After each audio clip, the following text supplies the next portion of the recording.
Hey guys, now I'm Matt Goldsman, otherwise known as DSDude1107 on YouTube, and earlier this year I made a video stating my theories about the Legend of Zelda timeline.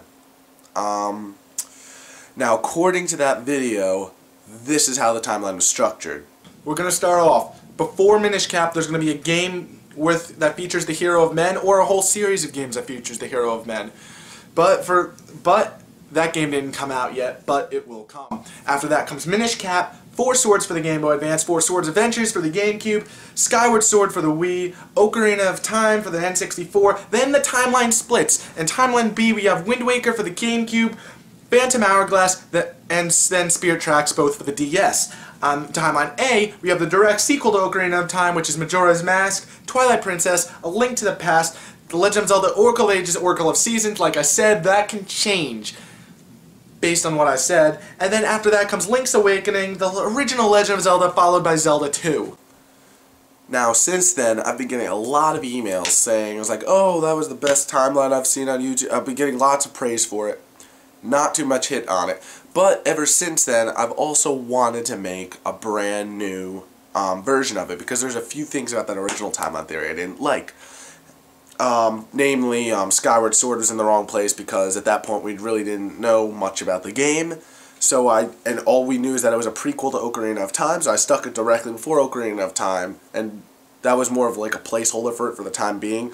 Really didn't know where it went, but then it was sort of obvious that it went first, and I really didn't want to make a whole new video just to say Skyward Sword is first, so that's what happened there. Now, reason for this video is, originally I was going to make my next timeline video after I was done with my Skyward Sword walkthrough, and I've been working on this video for a while, a long while, and then this thing comes out. The Hyrule Historia with a confirmed timeline. Wow. What's shocking is this timeline is relatively similar to the one I came up with. Unfortunately, I didn't post the new video, but whatever. But the thing is, a theory that I was playing with a lot, and I mean a lot, was the fact that there could be a third timeline split. Now, I played around with this theory a little bit in the last video, but then I sort of retracted that statement because it sounded just too ridiculous for me. Except the only thing was I put the second split around the Oracle games. Little did I know, the three-way split all happens at Ocarina. After Ocarina, the timeline splits 3 times. That's ridiculous. Now the reason no one really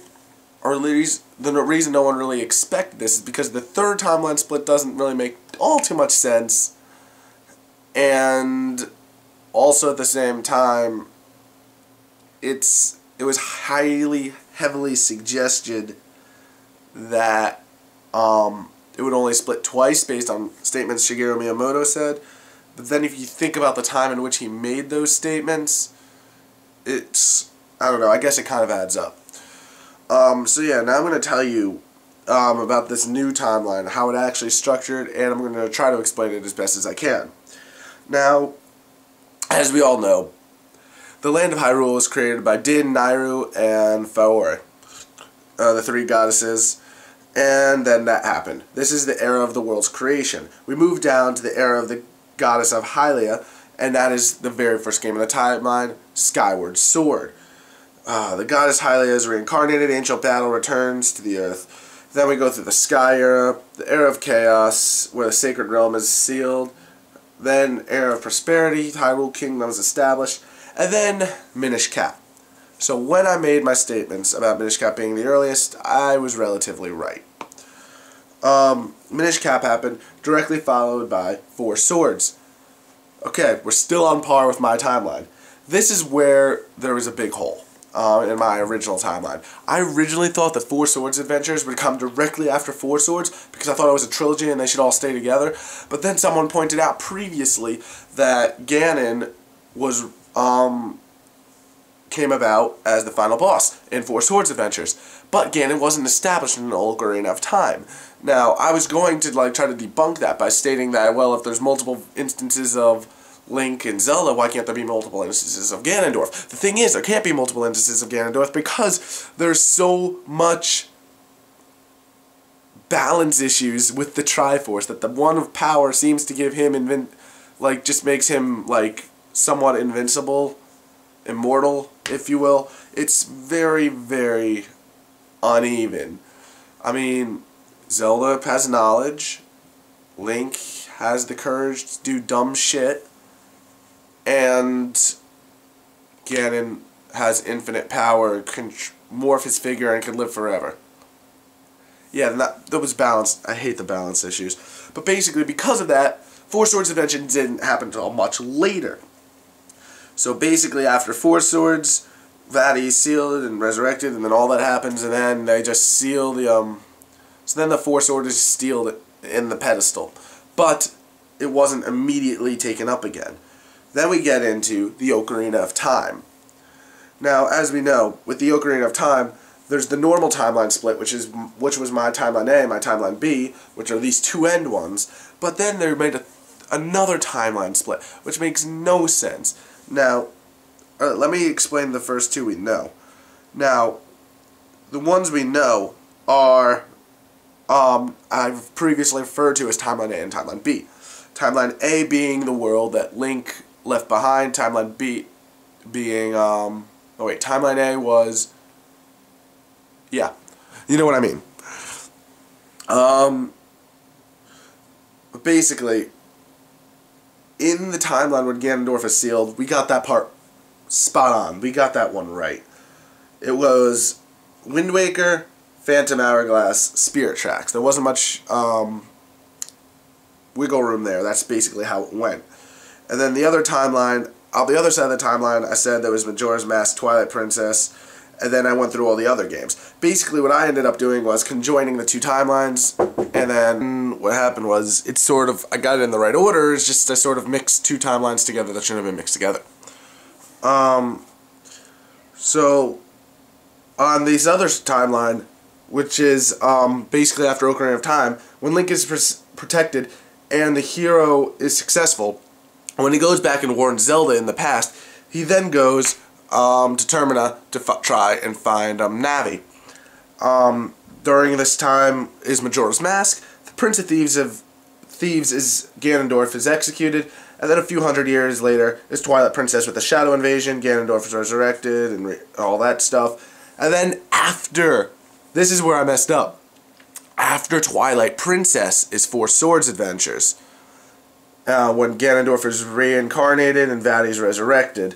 And that's the end of that timeline as of now. That era is known as the Shadow Era. Now, what confused me is this third split to the Ocarina timeline. In this split, it's basically an alternate reality in which Link isn't successful.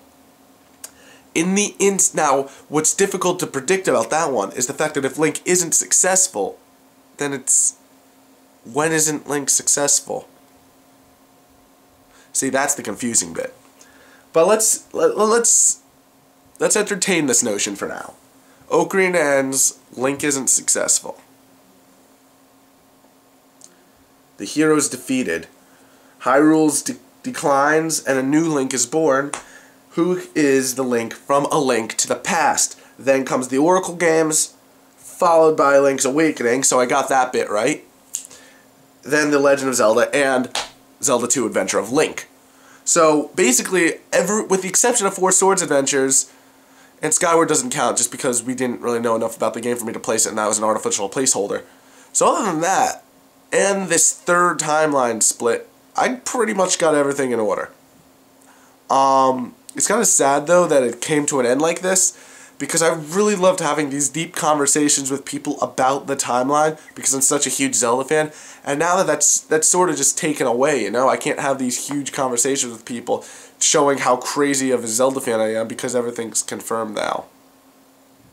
Except for this video, and the last video. Those are the only things that prove how big of a Zelda fan I am. But yeah, that is my video. Hope this explains the Zelda timeline for you guys. I'm not really sure if there's any more Zelda timeline videos I can make after this because it's over. That's the timeline. Links to the timeline in the description, the official timeline, my last video, all that stuff. Hope you enjoyed this video. Hope this cleared up the Legend of Zelda timeline for you guys. And until next time, I'm Matt Goldsman. I'll catch you next time. If you guys want to hang out sometime, click the annotation. And I'll catch you next time.